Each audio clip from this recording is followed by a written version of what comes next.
Hello students, आज के video में मैं आप लोगों को एक्सप्लेन करूंगा that is question number 16 exercise revision 1 का। हम लोग क्लास 9 मैथ्स का चैप्टर रिवीजन कर रहे थे, जिसमें से मैंने एक्सरसाइज रिवीजन 1 का 1 से लेके 15 तक जितना भी क्वेश्चन था मैंने आप लोगों को अच्छे से सिखा दिया था। ठीक है, तो अगर आप लोग को वो सारा क्वेश्चन अच्छे से सीखना है, ठीक है, तो आप लोग इसका पिछला वीडियो देख सकते हो, वो यूट्यूब में अवेलेबल है। ठीक है, तो यहाँ पे हम लोग आज स्टार्ट करेंगे क्वेश्चन नंबर 16। तो यहाँ पे क्वेश्चन नंबर 16 में क्या दिया गया है वो देखिए, an object is sold at A profit of 10%। एक ऑब्जेक्ट है, ऑब्जेक्ट मतलब कुछ भी हो सकता है, ठीक है, इवन बोल सकते हैं बोतल या चौक या कुछ भी, ठीक है। तो मान लीजिए ये ऑब्जेक्ट है और इसको बेचा गया, सोल्ड किया गया कितना प्रॉफिट में, दैट इज 10%। ठीक है, कितना प्रॉफिट में, दैट इज 10% प्रॉफिट में। ठीक है, तो बोल रहा है क्या कि what is the ratio of its cost price to sell price. तो इसका cost price divided by sell price का रेशियो क्या होगा वो हमें फाइंड करना है।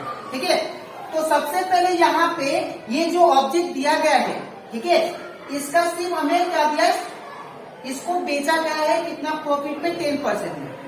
तो इसका तो कॉस्ट प्राइस दे दिया है, तो इसका कॉस्ट प्राइस हम लोग मान लेते हैं 100। ठीक है, let the cost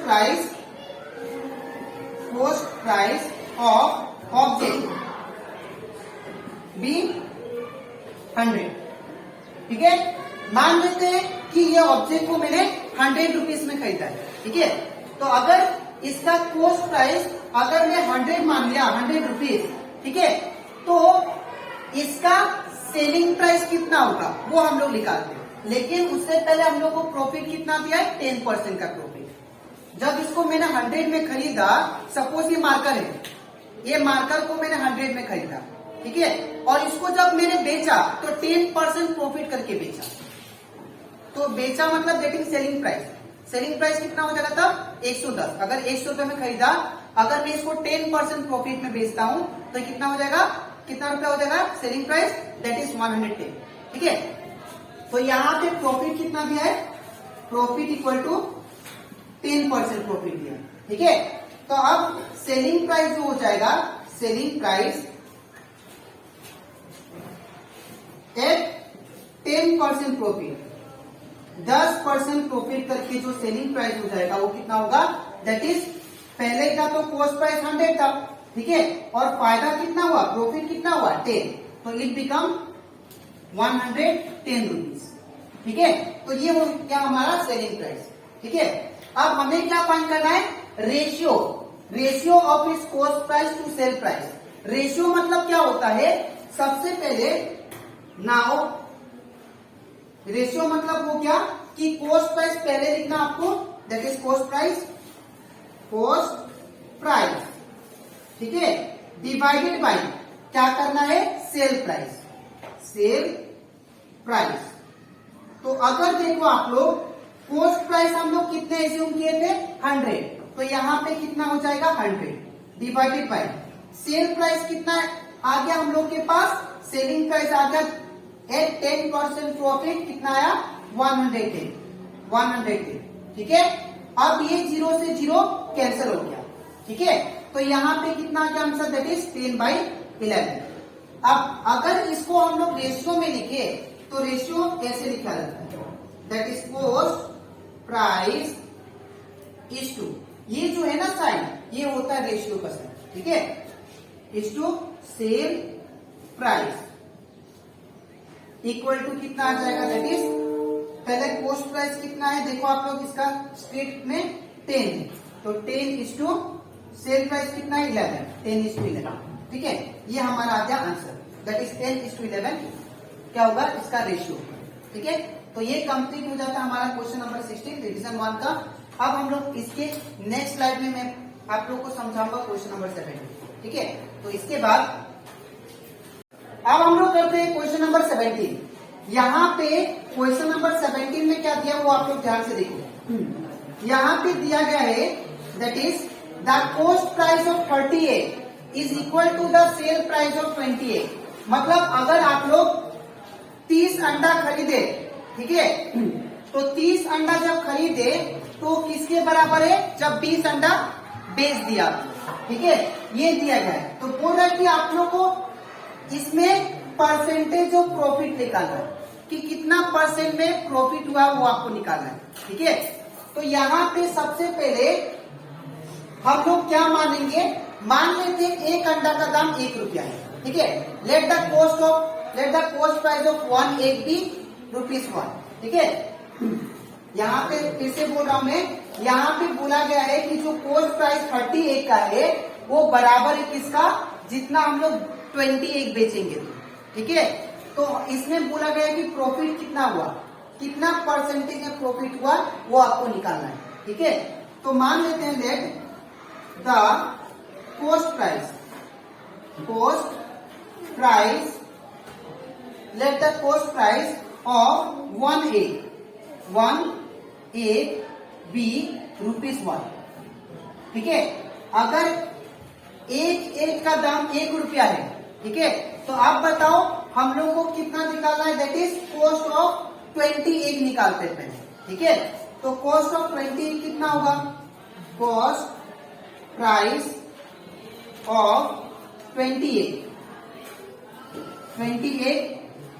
B that is ₹।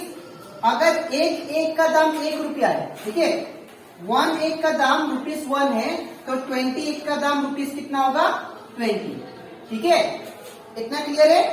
अब अगर मैं बोलूं, अब हम लोग 30 एग का निकालते हैं, क्योंकि कॉस्ट प्राइस ऑफ 30 एग भी दिया है ना इसमें क्वेश्चन में। तो हम लोग कॉस्ट प्राइस ऑफ 30 एग, ये कितना हो जाएगा, दैट इज ₹30, ठीक है। 1 एग का दाम कितना हुआ, ₹1, और 20 एग का दाम कितना हो जाएगा, ₹20। In the same way 30 egg का दाम कितना हो जाएगा, ₹30, ठीक है। अब अकॉर्डिंग टू क्वेश्चन जाते हैं। अब क्वेश्चन के हिसाब से क्या बोला आप लोगों को, the cost price of 30 egg is equal to the sell price of 20 egg, ठीक है। कॉस्ट प्राइस ऑफ 30 एग, ठीक है ना, इज इक्वल, ठीक है ना, क्या दिया है, the sell price of 20 egg, cell price of 20 egg, ठीक है। अब अगर देखो, अगर आप लोग यहाँ पे कॉस्ट प्राइस ऑफ 30 एग कितना दिया है, अभी मैंने फाइंड किया, देखो आप लोग क्वेश्चन में, तो कॉस्ट प्राइस ऑफ 30 एग कितना दे दिया, ₹30। तो यहाँ पे कितना होगा, ₹, ये पूरा इतना का जगह पे क्या लिख सकता हूं, दैट इज ₹30, ठीक है। अब इक्वल टू, फिर क्या है, ये वाला जो है एग्जैक्टली ये बराबर होगा सेल प्राइस ऑफ 20 एग, ठीक है। यहाँ पे जो ये चीज है, that is cost price of 30 egg, ये क्वेश्चन के अकॉर्डिंग लिखा है। द कॉस्ट यहाँ पे दिया गया है, cost price of 30 egg equal to sell price of 20 egg, ये लिख दिया। कहने का मतलब ये है, जितना आप लोग 30 एग खरीदोगे, ठीक है, जितना आप 30 एग खरीदोगे वो किसके बराबर होगा, 20 एग के बराबर, जितना आप 20 एग बेचोगे किसी को, ठीक है। तो वही लिख दिया मैंने, that is cost price of 30 egg कितना हो जाएगा, दैट इज ₹30, ठीक है।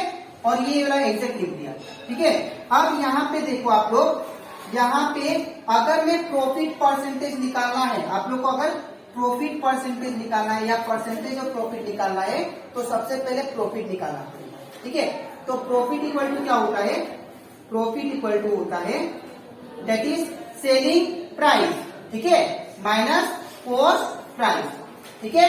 तो बताओ सेलिंग प्राइस कितना हमारा, देखो यहाँ पे सेल प्राइस ऑफ 20 कितना है, ₹30, कितना है, 30, माइनस, अब बताओ कॉस्ट प्राइस, देखिए कौन सा, यहाँ पे अब सेलिंग प्राइस कितना आ गया 20 का, तो सेलिंग प्राइस 20 का दाम कितना है, ₹30, तो ₹30 लिख दिया, माइनस का माइनस।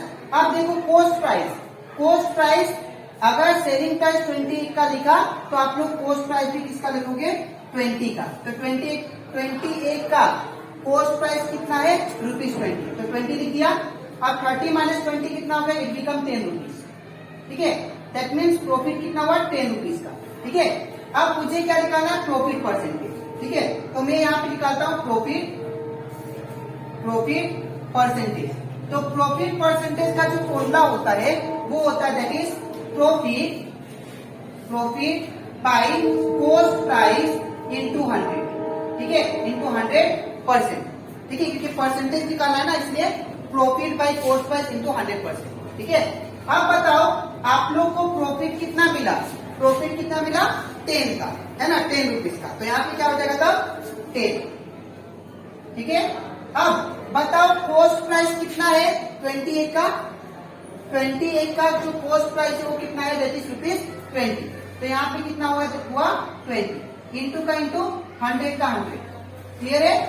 अब ये 0 से 0 कैंसिल, तो कितना हो गया 1/2 इंटू 100%।